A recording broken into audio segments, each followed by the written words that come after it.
Yeah, beautiful. Inspiring. It'd be worth a lot of money one day. After all the thousands of people who see it.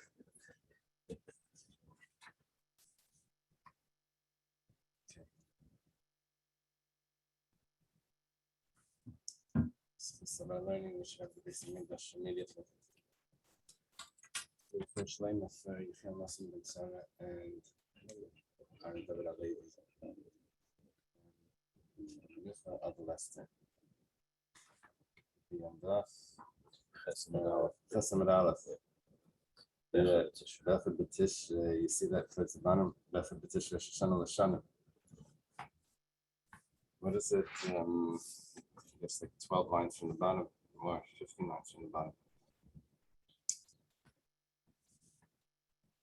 First of Tishrei is Rosh Hashanah for the years.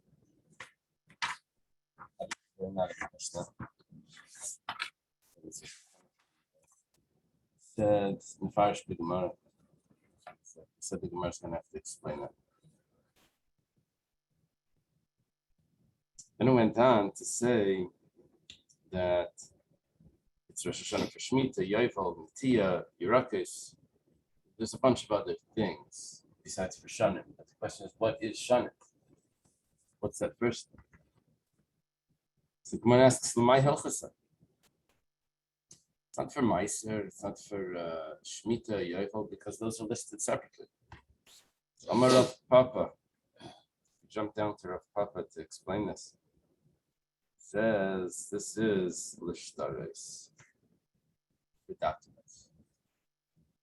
That's good if you haven't learned the Mishnah before. When we learned the Tanan, well, first let's explain what documents mean. That you have to write in the document the date. The Tanan was taught in the Mishnah. A post-dated document is fine, but if it's what's it called? It's predated. It's that's a problem because you can end up making a fictitious mortgage on a property, and that someone has already purchased, which is a problem. Okay, so the date in the document is very important. That's what we're getting from this now. So therefore, you have to make sure that it's the correct year. When does the year start? So we're saying now it's Rosh Hashanah. But we had a Mishnah, Be'echad B'Nisan Rosh Hashanah L'Malachim. Va'amrina L'may Hilchasa, V'amrav Chista L'Shtaris. We had Echad B'Nisan. It was Rosh Hashanah for kings. We said, what's the difference about kings when the year starts? We said the difference is because you're going to put that year in the document. And now we're saying that it's Tishrei. And what's the difference? Because you're going to put that year in the document. Says like Kasha. Depends which day. They follow our calendar. No, but if you were going to write a document that you wanted to write in it the kings of the secular king, so then you have to put in what year it is based on Echad B'Tishrei that it switches. I guess who was going to need that document? You would put in a religious document, you probably don't have to put in, but if it was going to be a document that was going to be filed somewhere or something, you have to be presented.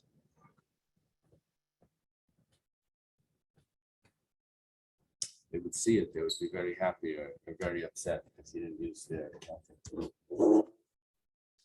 Would they get even more upset that you weren't using their cycle of time?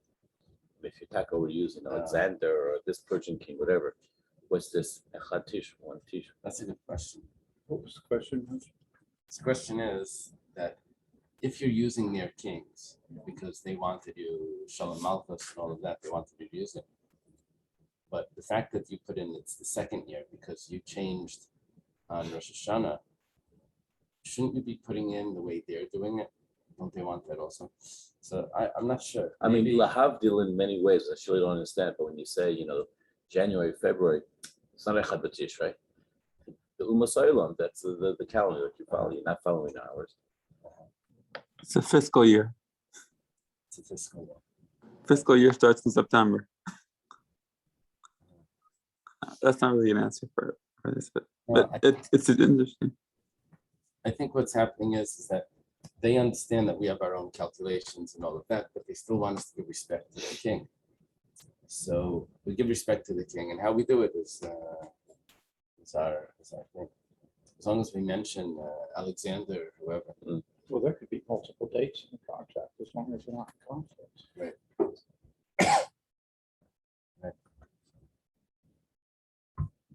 Listened to a lecture last night about timekeeping in Jewish history.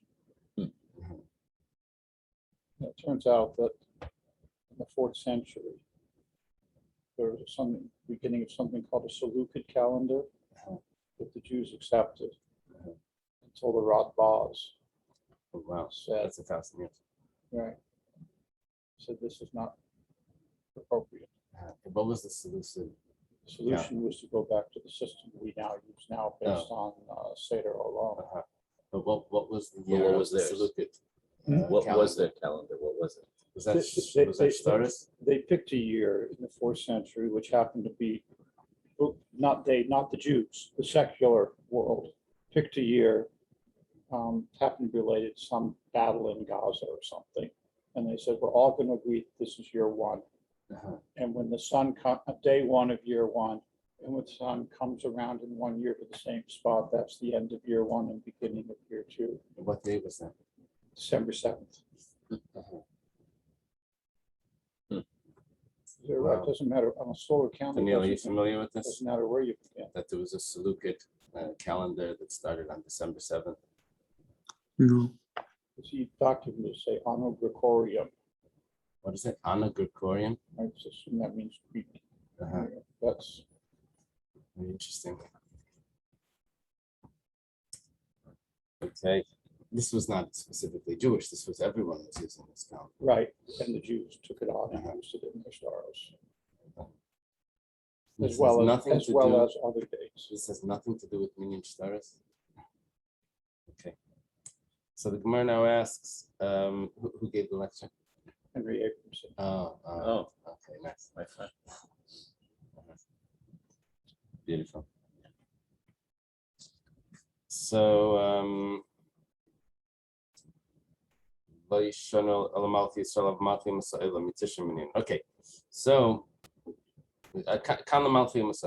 so that's our answer. We have the Echad B'Nisan, Echad B'Tishrei, it depends which king, and both of them are just counting that we just have this in the Mishnah for documents. The only problem is that when we back in the Gemara where we spoke about we spoke about Echad B'Nisan. So we said Rav Chisda says Leishano El Hadam Rav Chisda Leishano El Malchi Yisrael Av Malchi Maselim Tishmaninan Rav Chisda Masnisan Asalashminan. Why did Rav Chisda have to say that? It's in the first Mishnah. Read a little bit further in the Mishnah. It says Tishrei. Tishrei is Rosh Hashanah L'Shanim.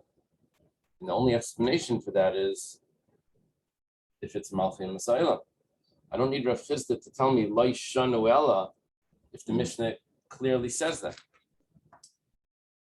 So the Gemara explains, like, Rav Chisda Kroy Asal Ashmi.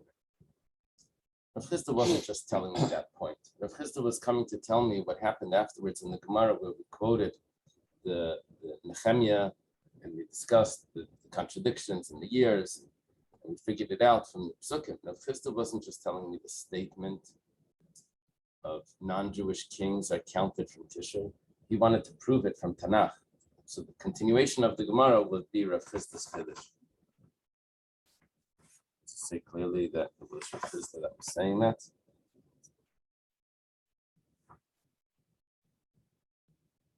Yeah. Shenemar Divrei Nehemiah ben Chatalia, B'Chedesh Kislev Shnas Esrim. It's all Rav Chisda. Okay. So Viba Yisema, another pshat, Rav Chisda Krab Zeira Masnila. He had a different version. He said he learned it like Reb Zeira says, not like Rav Papa says that it's L'Shtaris. He learned that what does it mean in the Mishnah that it's Echad B'Tishrei is Rosh Hashanah? The Reb Zeir Amar L'Tkufa. Reb Zeir says that it has to do with the cycles, the heavenly cycles, that they started in Tishrei, as opposed to Nisan, which is a machlekes. Rabbi Eliezer, he damer b'Tishrei nivra olam, which follows Rabbi Eliezer's opinion. That's later on. We're going to have this big machlekes. He argues with Rabbi Yeshua if the world was created in Tishrei, or the world was created in Nisan. Yeah.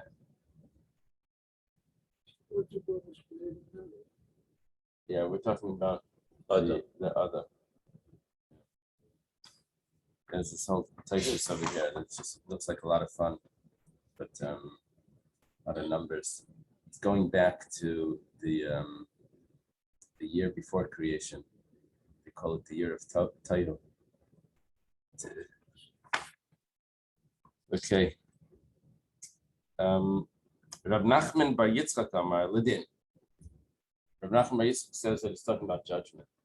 Everyone thought before we started with Rosh Hashanah that we're going to talk about Rosh Hashanah, Tshuva, and this. So 8 pages in, we have one line that says, Rav Nachman Bar Yitzchak says Rosh Hashanah is about judgment.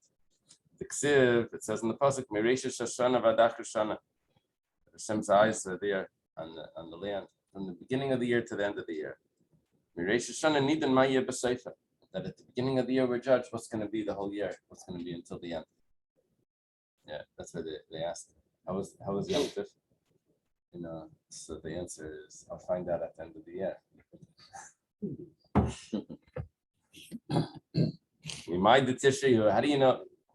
You see, we quoted a pasuk, but we didn't explain that it's Tishrei. We just said from the beginning of the year to the end of the year. But the beginning of the year could be anything, right? It's sort of like, how do you know that Avraham Avinu wore a yarmulke? So it's, well, he woke up in the morning and he went. Would he go without a yarmulke? Right? So, like, there's no proof. You just said the beginning of the year to the end. You don't know that that's Tishrei. It says the Ksiv. We have another pasuk. It says Tiku b'chodesh shofar b'kesel liyom chagenu. Blow b'chodesh probably means on Rosh Chodesh. Shofar, the shofar. Blow the shofar on Rosh Chodesh. B'kesel, when it's concealed. Liyom chagenu, for the holiday. Several interpretations over here. Gemara says, which holiday is it that the month or the moon is concealed? The moon is concealed. This is Rosh Hashanah. And it's also written, it's a statute for Israel, it's a judgment for the God of Yaakov that tells me that the world is being judged. Yeah. Taisvis over here says, Chodesh Miskasabai, he quotes Rav Meshulam that the chatas of Rosh Chodesh is not brought on Rosh Hashanah. Rabbi Natam asks on him, it's not true, it is brought on Rosh Hashanah. Say, Rabbi Natam says that we don't mention the chatas on Rosh Hashanah. Taisvis concludes over here that he would only say, Rabbi Natam would say on Rosh Hashanah, Malvad Eilas HaChodesh. That's how we would mention it. Besides, when we mention the sacrifice of Rosh Hashanah, he would say, besides for the Eilas HaChodesh, besides for the goat that was brought on Rosh Chodesh. But they wouldn't mention, it won't get its own statement. So Chodesh Miskasabay, according to Taisvis, means that the sacrifice of the month is not mentioned in the prayers. Sacrifice of Rosh Chodesh, and otherwise, the Rashi's Pshat is that the moon is concealed. Oh, okay. No. Every other holiday is middle of the month. Yeah. It's all connected to the moon because of the holiday. Everything else is in the middle. Right. So there's no moon. Right. Taner Rabbanan was taught in a brisa, Kifek Yisrael, who it's a statute for Israel, Mishpat Lilike Yaakov. It's judgment for the God of Yaakov. Mlamichin Bezdin Shalmaila Nechnasan Ladin Elam came Kitchu Bezdin Shalmata Sachedesh. If we establish the month, then that allows the heavenly court to start making judgments. Because they have to wait for us to make it Rosh Hashanah. They're chalotza. It's a bad year or something. Yeah. Don't In call, Kaddish. don't call don't call attention. Right. Oh, yeah, I was on that phase. Maybe that's part of the judgment that we're doing what we're supposed to. Oh, shucks, okay. Tanya was studying in a brisa. Tanya Yidach, there's another brisa. Kifekli Yisraelu, it's a statute for Israel. Ainli Elali Yisrael. Maybe it's only a judgment for Israel. Lumasaylam Yinayin. How do you know it's for the Umasaylam? It's also for Yaakov. This is a very odd Gemara. Kei Yaakov is referring to the Umasaylam. Wow. What's the pshat in that? No, it's strange. There must be some chassidus on that. Well, the Israel is Well, the that we higher know. level of. Okay, but we never said But Yaakov. Yaakov should be the non-Jews. That's what it says.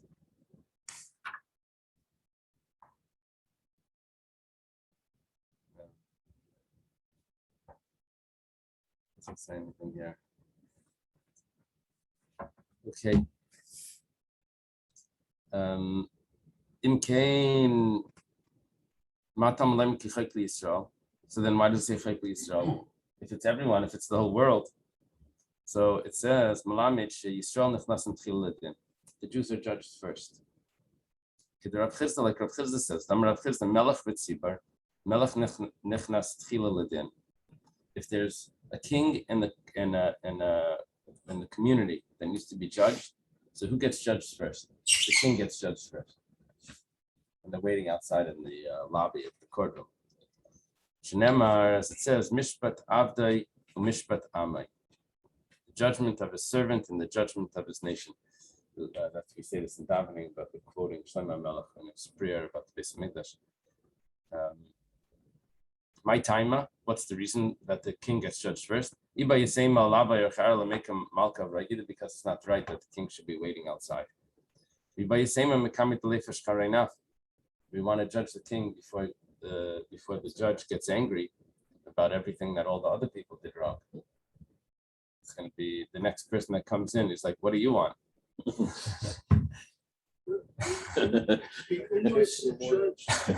Is that true?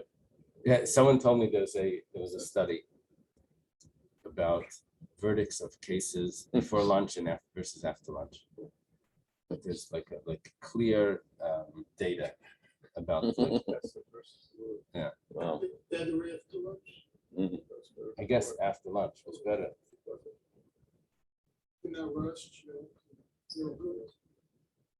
Any comments? Daniel, my father, lawyers. I heard that for interviews, you should always go first. Oh. Uh-huh. It doesn't before after lunch. Interesting. Well, that would be a first impression. Hmm. Okay. In court, it's got to be whoever speaks first has got to make the bigger impression. No? So he's right. Let's hear what you have to say.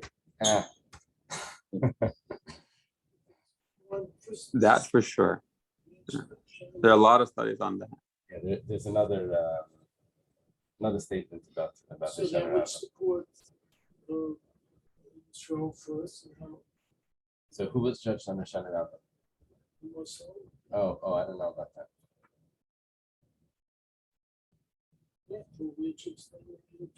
No, you can't. I don't think you can divide it up like that. The Gemara says clearly that the whole world is judged in Rosh Hashanah. What happens with the Shana Rabbah? Yeah, there's this very interesting book. It was called Ishtadlusim Shadal. It was Shmuel David Lutzata. Is no, the Ramchal. That's the Ramchal. This is another Italian Italian scholar. But in there, he's arguing about Hishan. They're sitting. It starts up. They're sitting Hishan around by night and show, and this guy's saying Zoya or whatever. It's someone. Shadal starts to tell him What are you doing? It says in the Torah, Yom Kippur is the day of judgment. Rosh Hashanah is the day of the judgment. You're telling me that it's Shana Rabbah, and you're telling me from the Zohar and these things. How could it argue with the? It was a very interesting conversation. It was written like a dialogue. Anyway, some explain. So what did he answer? I'm dying to hear the answer. Some explain. It went on. It was a whole discussion about the Zohar, the authority. But some explain that we're judged on Rosh Hashanah. What happens with Shana Rabbah is you have to get back things that after a judgment, you did tshuva. So now, okay, but now there's things that you want to get back because they were like taken over by Klipa or something. So you pull it back by a Shana Rabbah. It's like payment. Sometimes you have to get paid after the judgment. When do you get that back? So Shana Rabbah, you pull the things back, get back. Anyway, that's what some Sfarim say. Okay, we're holding by L'Shmita. What is Rosh Hashanah? It's Rosh Hashanah also for Shemitah. Shemitah, right? The 7th year. That's this year. Minolan. How do you know that starts in Rosh Hashanah? The Ksiv of Bashana Shvi is Shabbos in Yel Aretz. The 7th year, it's a resting for the land. The Gomer Shana Mitishrei, and then we learn from Tishrei. Tishrei it says Shana. Remember Miresh Shana. And how did we know that Tishrei was Shana?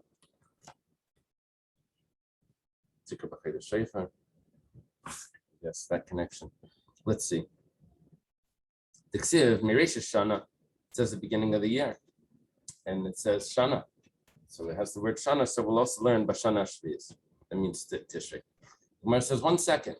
If you're just going to use a comparison, an analogy of 2 words, one says Shana, the other one says Shana. Going to say Shana here means Tishrei, Shana there means Tishrei. I have Shana that means Nisan. Ligmar Shana mi Nisan. It's the first month, the months of the year. Ligmar says, well, Donin Shana she'eni machadashim, Shana she'eni machadashim. We want to use a verse that says Shana without it saying month. We're not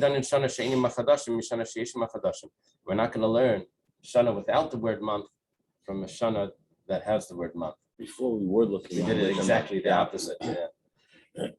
Isn't that interesting? Okay. The Yovel, it's also Rosh Hashanah for Yovel.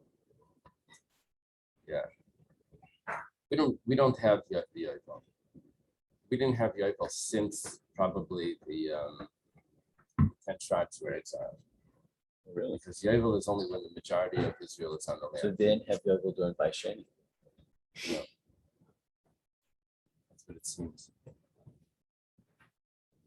So Yovelis Bechet B'Tishrei. Come on, ask a question. Yovelis is on the 1st of Tishrei.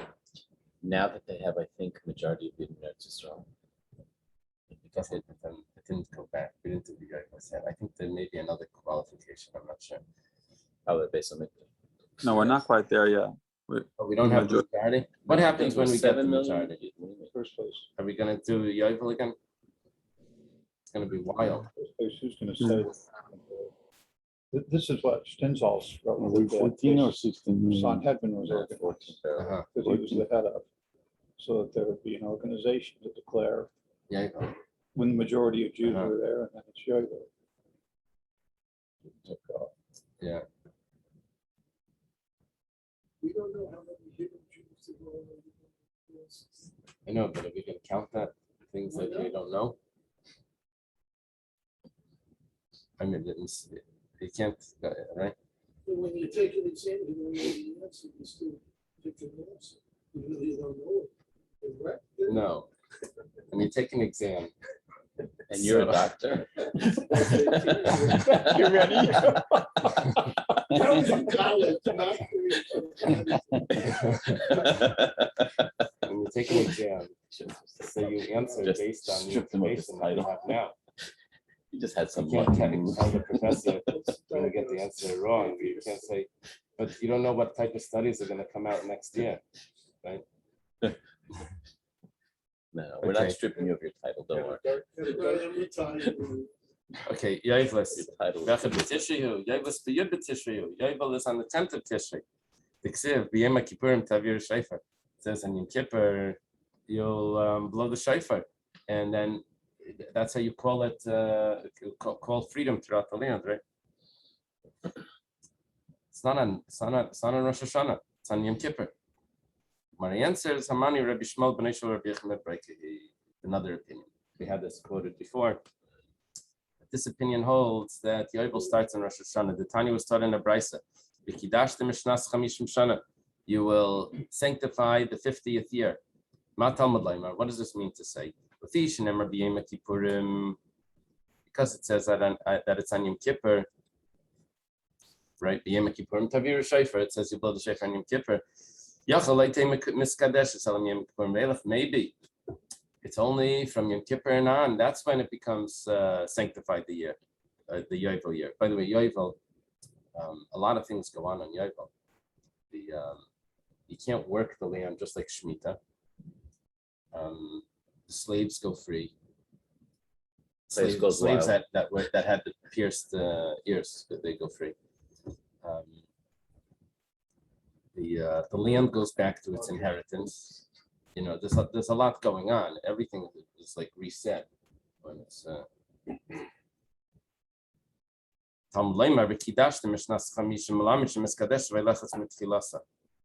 Says no. It doesn't happen from Yom Kippur. It starts from Rosh Hashanah. That means it's miskadeshes ve'lachas mitfilas. From the beginning of the year, it's already happening. Ikanam Rabbi Shmuel b'nei Shel Rabbi Yochanan ben Bereika. So Rabbi Shmuel, the son of Rabbi Yochanan ben Bereika, says, "Mi Rosh Hashanah ad Yom Kippurim lo yehavadim niftarim lebatayim." The slaves wouldn't leave on Rosh Hashanah. He says they would. So 1 second. But they also weren't subjugated to their master. Just a side question. Broker was the grandfather of Ishmael.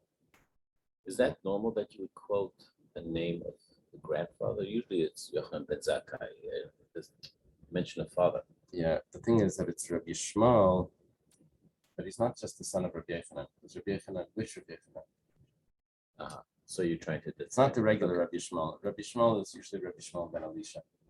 Okay, double. That's the friend of Rabbi Akiva. So here, that's all.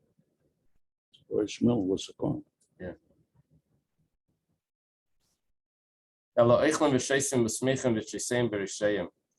For 10 days, the slaves would sit there and just eat and drink and rejoice, wearing crowns. And it comes to Yom Kippur, the Bezdin would blow the shofar, and the slaves would leave the house, and the fields would go back to their original. I have a terrible comparison, but we would never do this in the school. We always think like making the last day of school. Like the terrible comparison is calling the students slaves, but that's what they say. But we're always worried about like vandalism. The last day, they throw confetti and they break something. You know, they say, "Okay, the school ended." We tell them when they're home. There's no last day. So, you know what I'm saying? Yeah, don't come tomorrow. It's over. It's Right? over. We finished it. It's fine. Your report card comes in the mail. But here, you tell the slaves to hang around for another 10 days, just eating and drinking. Chaos. Maybe we should try this. Give it 10 days. Okay.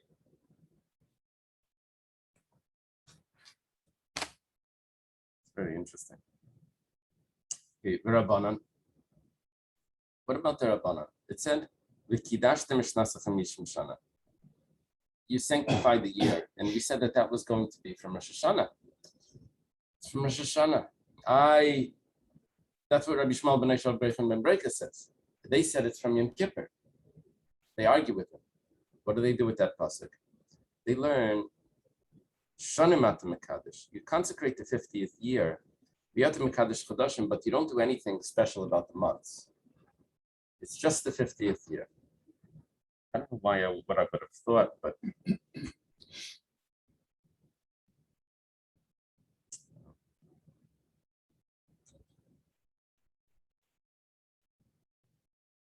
Rashi says,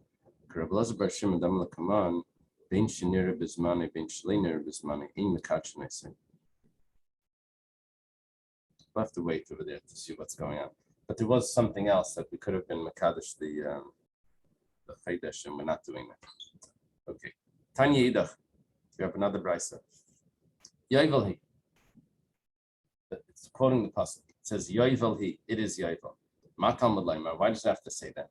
Lafishin Emer Bekidash the Mishnas Chachamishim, because it says that you consecrate the 50th year. And when do you do that? That already starts on Rosh Hashanah. Yachal Kshim Shemiskadesh Veilachas Mitchilasa. Kach Miskadesh Veilachas B'Seifa. Just like I consecrated the year early. In other words, really Yovel starts on Yom Kippur.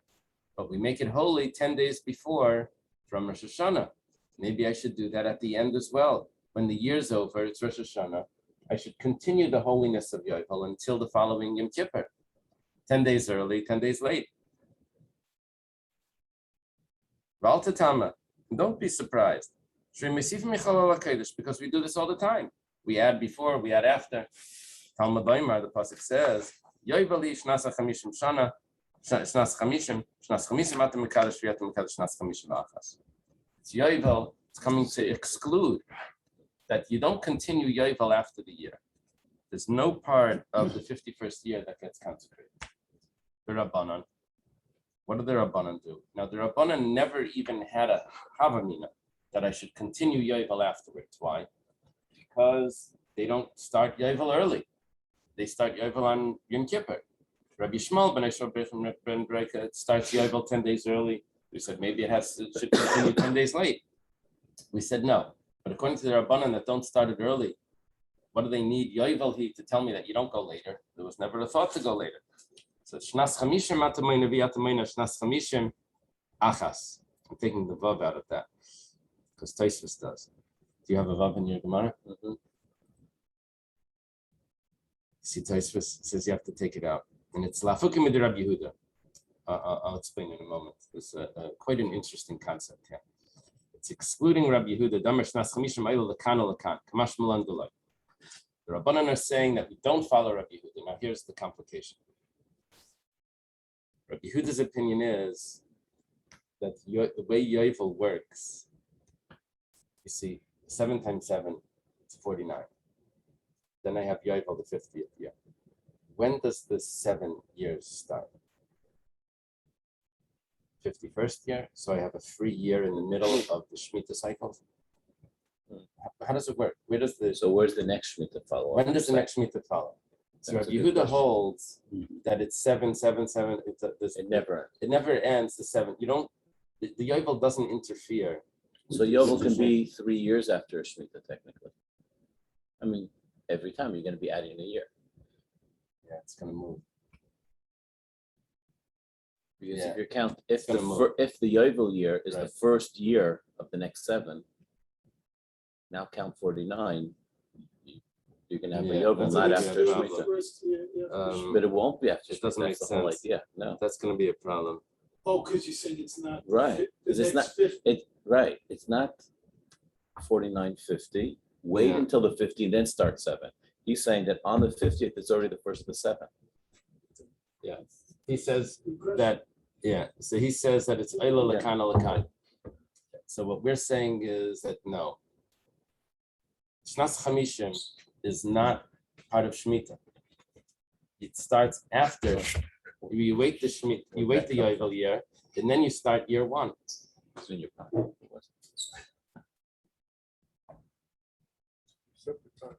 Yeah. What do you do if you don't have Yovel? If you don't have Yovel, then you actually start it 7/7. If you do have Yovel, then you have to wait that extra year for the 7 to start. That means that the calendar gets readjusted if Yovel is taking effect. That was the problem with living in Eretz Yisrael, because he never knew when Shemitah was, because we have machlekes about this. There's actually a machlekes in Rishonim, not the Rabbi Yehuda. And then, this is an extreme complication. That's They didn't have a time where they were in agreement when it was. Are you after when people started to move back to Eretz Yisrael.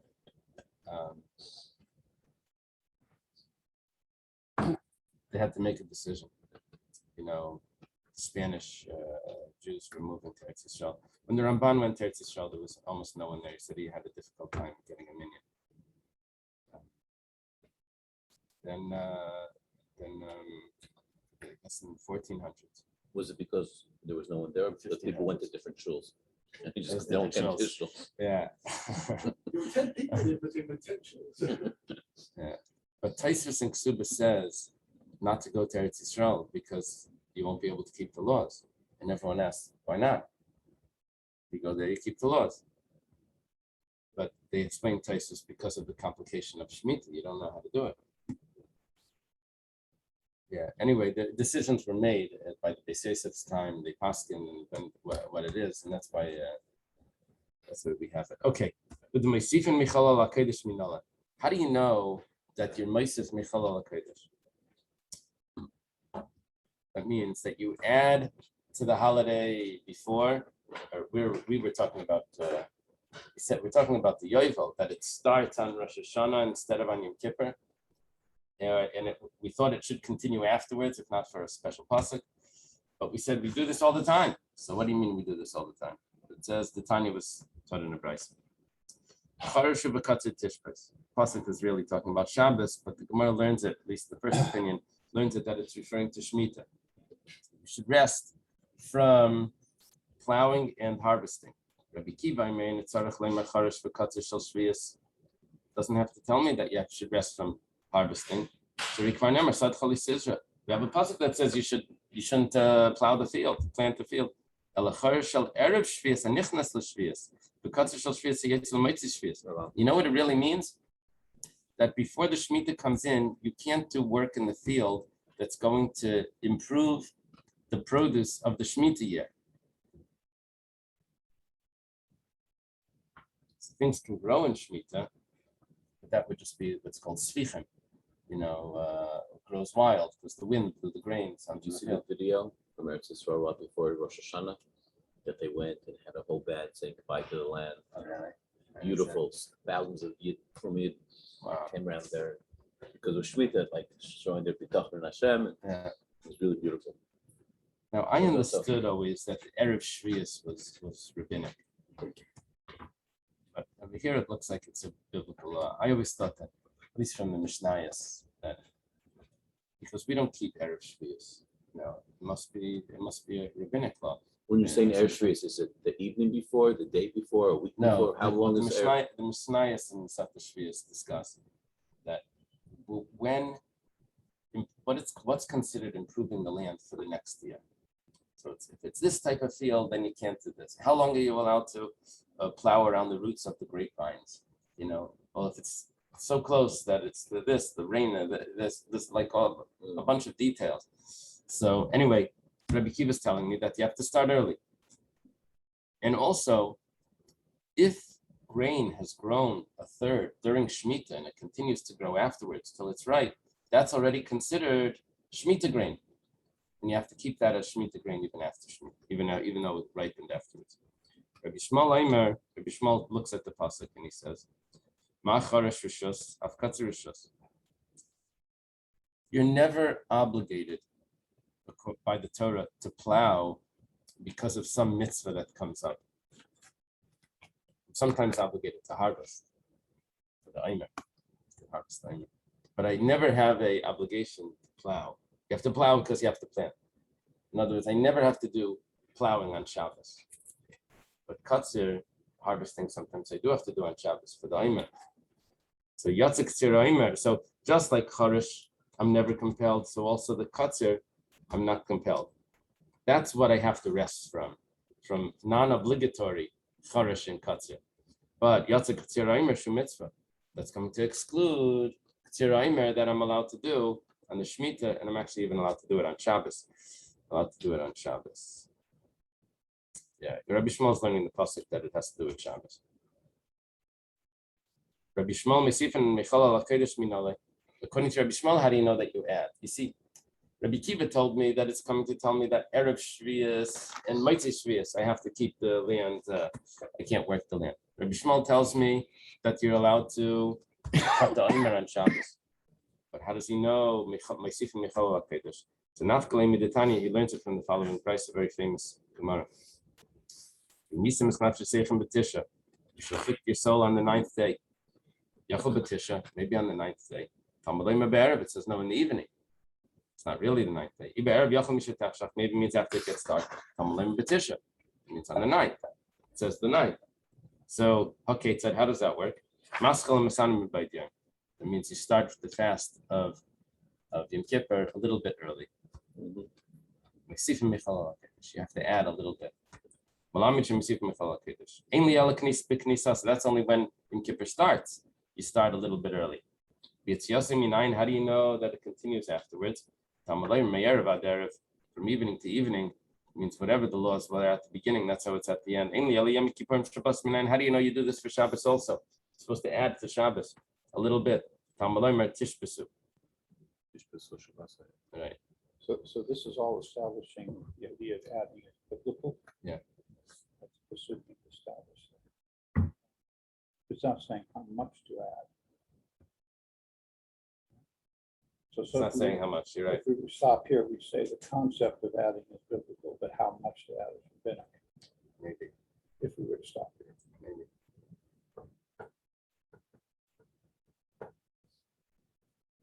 Yeah, I don't even think we have a limit of how much to add. Anything is good. There's no shear. I think we had a Gemara about that. There was no shear to the Tisachet. Yomim Tovim Minayim, how do you know that you should add to Yom Tov also? Tamalei Meshabaschem. Okay, it said, how do you do this? So how is this?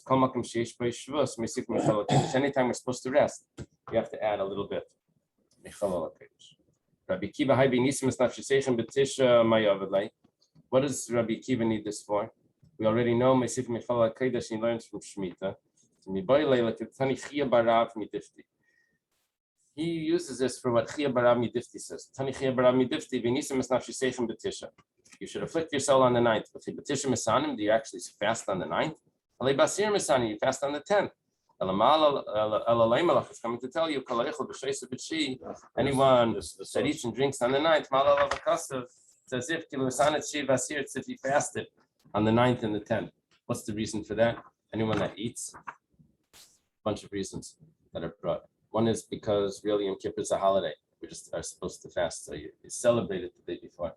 Another one is that the preparations for fasting is itself considered like the fasting, because you have to prepare to fast. The preparation is important. The pshat is that the more you eat, the harder it is to fast. So that's that's really like the increasing the. There's different ways of looking at this. As you've said in the past, go where you remember this, where it is, because it's a Daf test. Oh, very good. Very good. Yeah, Dr. Stein says Daf test. Very good. So Daf test tells me to remember. Okay, good. Ask me in 6 years. Let's see. Taner Rabbanan, it says Yoivali. Afal Pishlei Shamtu, Afal Pishlei Taku. That's the Bach. Yoivel, you have to have the word Yoivel. It is Yoivel. The Gemara is learning the pasuk. It is Yoivel. Even if we didn't do what we were supposed to, even if we didn't let the land go back, even if we didn't blow the shofar, even if we didn't send the slaves out.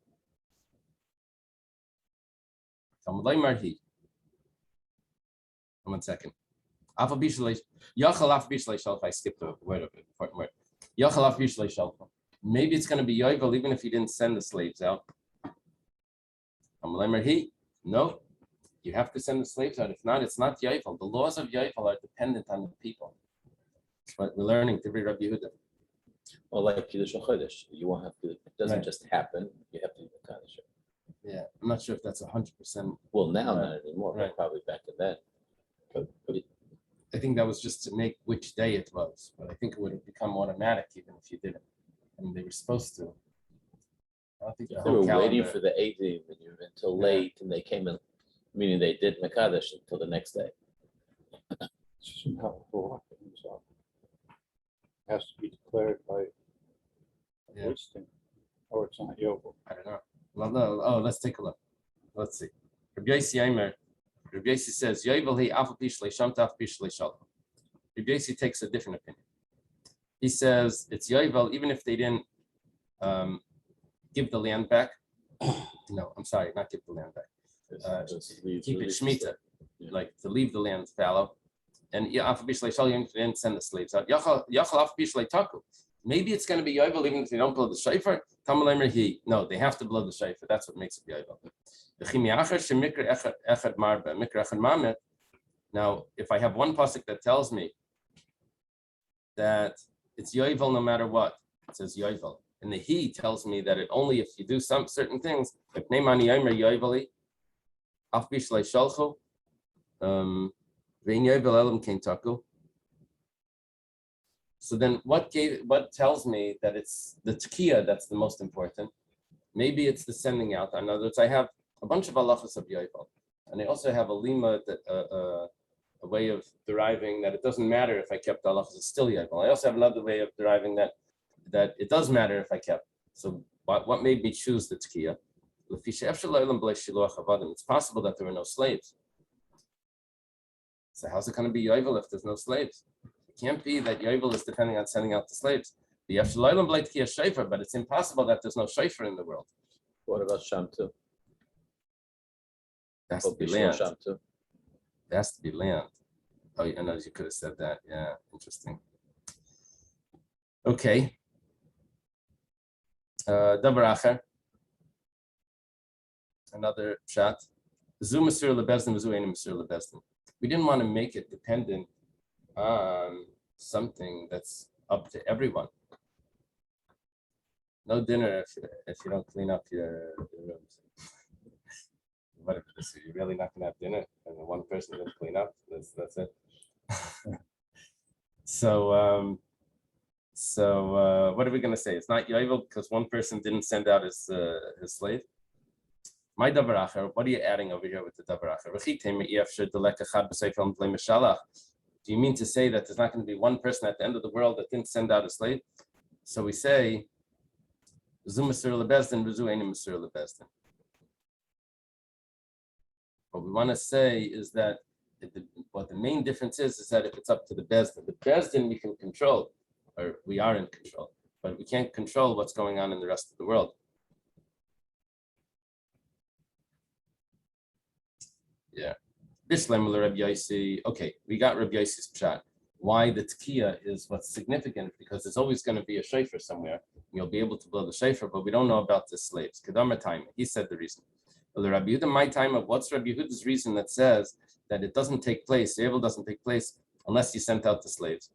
He says, Amakra, Krashem Drar Ba'aretz, you'll call freedom in the land.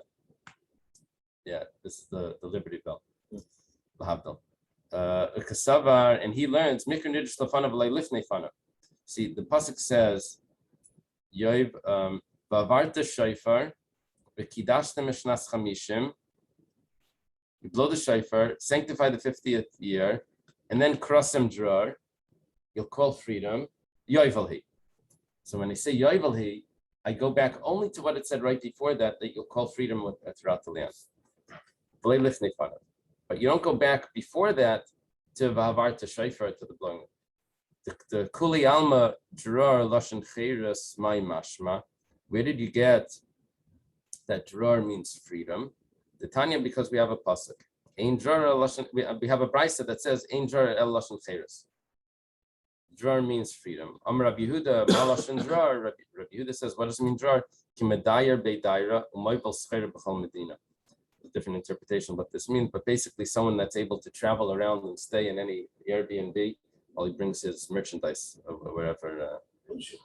He's a postman. Possibly, you can bring. But we just learned is Rabbi Yehuda and Rabbi Yossi. This is what Rabbi Naftali you were concerned about.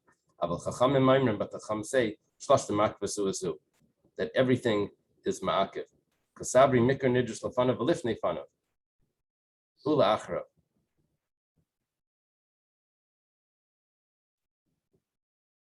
That everything, that unless you do everything, it's not considered yovel. What's the lachra? Afterwards, it says that you have to leave the land fallow. I vaksiv yovelhi. What did they do with Yovel? It says that it's, they're learning that Yovel makes it that it's Yovel no matter what.